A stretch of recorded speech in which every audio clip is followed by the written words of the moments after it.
Hi mga me! So for today's video ay maglilinis po tayo ng kuko ng chicken feet.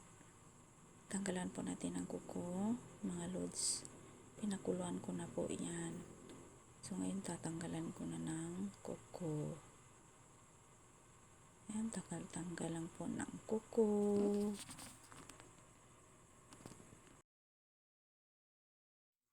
Ayan na po. Linis na po. Ready na po siya.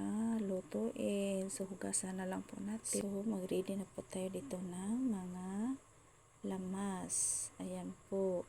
Una, magisa na po tayo ng bawang. Bawang po. Nilagay na po sa mainit na mantika ang bawang.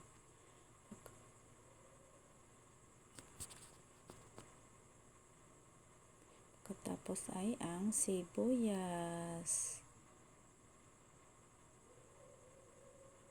Halo-haloin na lang po natin hanggang sa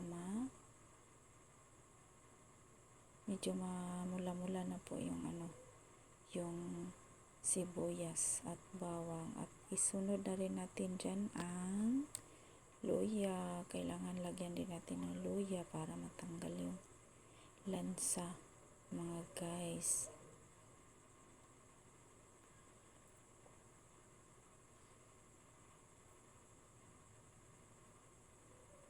At inilagay ko na rin dyan ang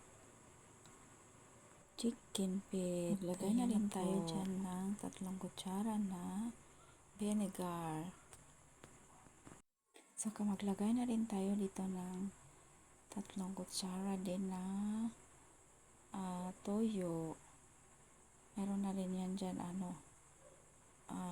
paminta dahon tsaka aliso.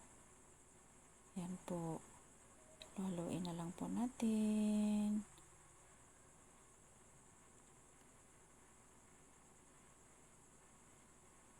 Halo-halo lang po. Ayan na po ang kanyang itsura mga guys. So maglagay na tayo dito ng isang bote ng Sprite. Yan po ang pampalasa natin mga guys. Toyo, suka, at isang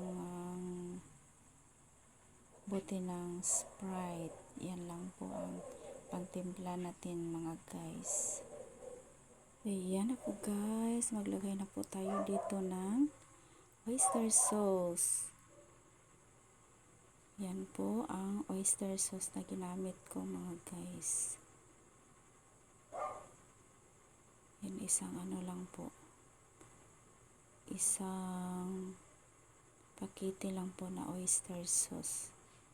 So yan lang po. Hindi na ako naglalagay ng asin or ibang panlasa. Yan na lang po ang nilagay ko. So guys, magbo-voice over ako guys, kaso ang ingay ng mga aso dito mga guys. Yan, halo-haloin na lang natin yan guys. Hanggang sa medyo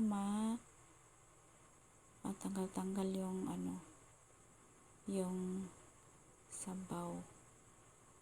Pamalamalahin na lang natin guys. Ayan na po guys. So, luto na po yung my own version na chicken feet.